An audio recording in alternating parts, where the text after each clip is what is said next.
I am the President of the United States of America. And when I get angry, I get real hoarse. My voice gets kind of squeaky like that. You're the President of... I have been on occasions. And I have a slight shrivel and ass like that. Oh, Martin Sheen. Yes! Yeah.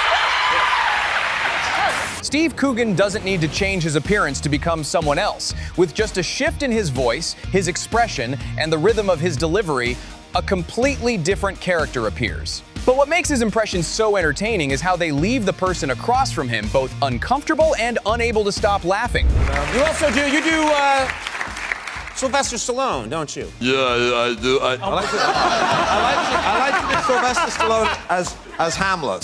Sylvester Stallone as Hamlet. Noble in the mind to stop the slings and arrows of outrageous. Or to take a sidewinder helicopter and napalm an entire village.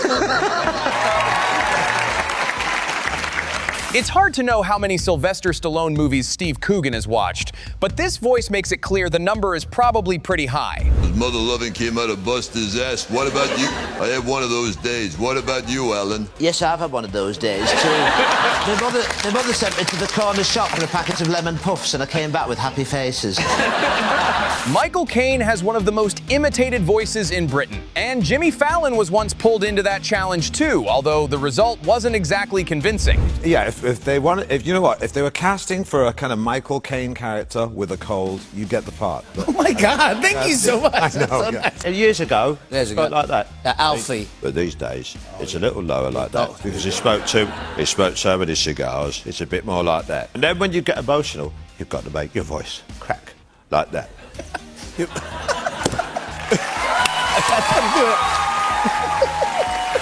I don't know people in the audience. I mean, does anyone remember Ronnie Corbett? Oh, go on. Of course they go on. Well, I used to do Ronnie Corbett in Vietnam, in the jungle. You know.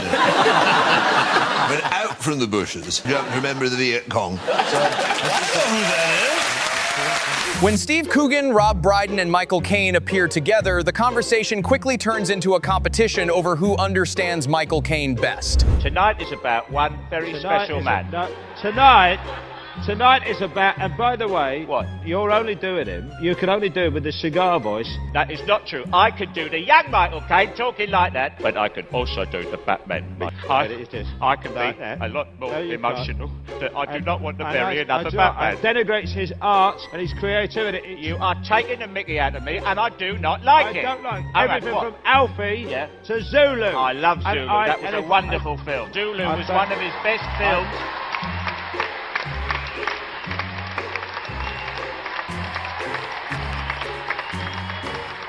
Coogan rarely looks openly irritated, but Rick's Alan Rickman impression came very close to pushing him past his limit. Rick is trying to perfect his, is it Alan Rickman? It's my Alan Rickman, yeah. Alan Rickman. Okay. That's interesting. It's sort of a not- medley. It's not great. It's not great at the moment, but I'm getting there, I think. I hope you give me some tips. So Let's do it's a this. medley. Detective John McCliner. Christmas is cancelled. Robin of Locksley. Detective John McCliner. Can you do a better Rickman? You need to have the depth to his Oh!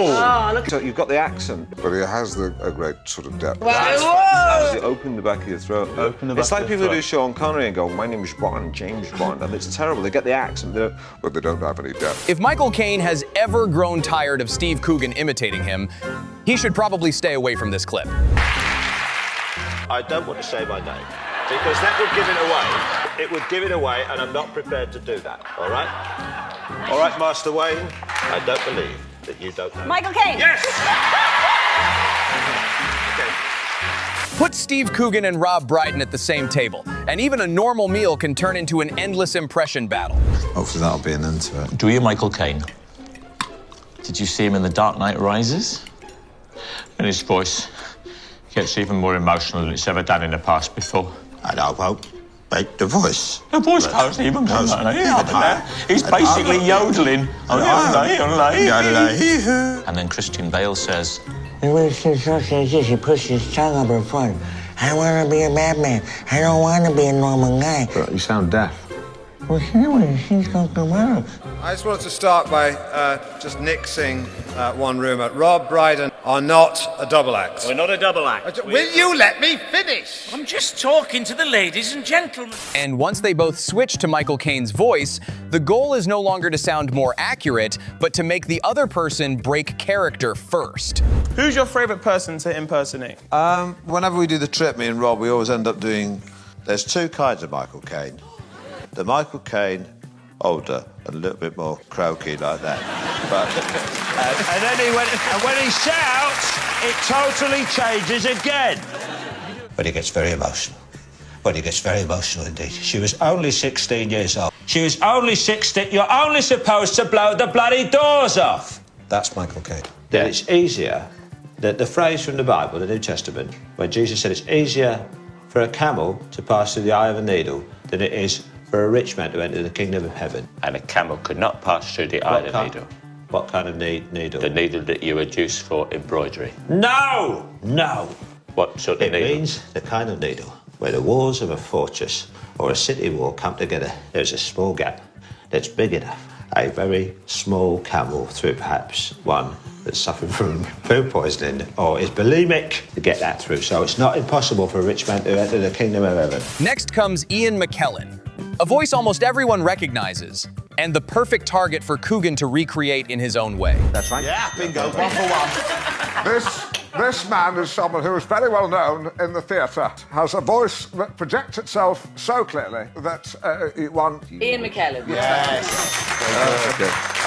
Jonathan Ross confidently sets up a James Bond challenge, but within seconds, Steve Coogan shows the difference between simply copying a voice and truly capturing a character. Okay, you ready? You know the way it works now. No, don't do it. Yeah, I haven't pressed the button. Enjoying this. Remember, I will press it, then we see the Bond, then I will say who the Bond is, so people can... Okay, well, you haven't really been playing ball. Here we go. I'm back. No, I'm not.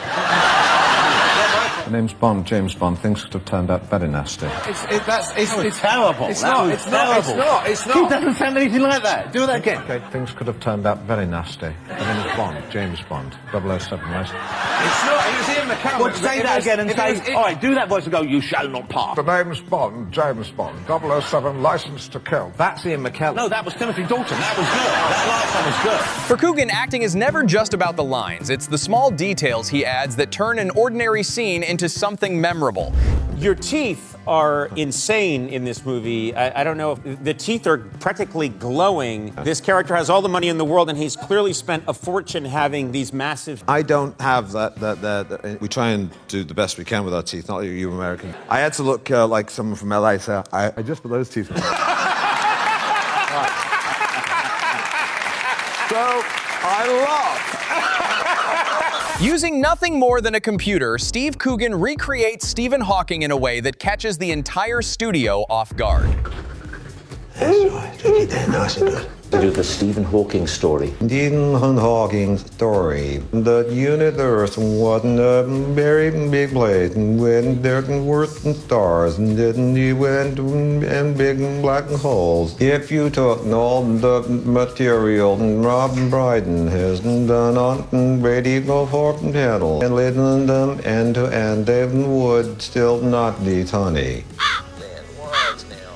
When the conversation turns to Paul McMullen, Coogan and Greg Dyke drop the lighthearted tone. The two quickly make him the main target of their criticism. What right have you got to listen to their messages? Okay, shall we? I have to say, I think you're a walking PR disaster for the tabloids because you don't come across in a sympathetic way. Because your attitude is, we're just selling newspapers, or we're investigative journalists, we're trying to tell the truth. You're not uncovering corruption, you know, bringing down institutions inherently corrupt. You're finding out. You're just trying to find out who's sleeping with who. Yeah, but if it's about selling. It's about selling newspapers. Free press. You have nothing to do with a free press or a decent democracy. Absolute garbage. You're hiding behind. And we're no longer able to catch politicians with their trousers down, fiddling their expenses. That's a big loss. You're not possibly. Just let Paul answer. And with David Frost, Coogan once again proves that he doesn't just copy a voice. He recreates the rhythm, facial expressions, and distinctive mannerisms that make the person instantly recognizable.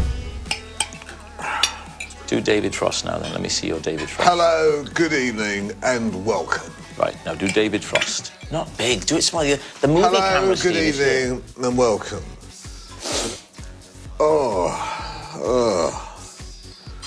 Hello, good morning, and welcome. But I don't play. I do sort of. They really like the English accent, so I actually don't do any Northern at all. I sort of become sort of Lord Coogan of Manchester. Have you ever said jolly good to an American person? Yeah. I say cheers, mate. Welcome back to Celeb Replay TV. That red carpet was insane. The energy was electric.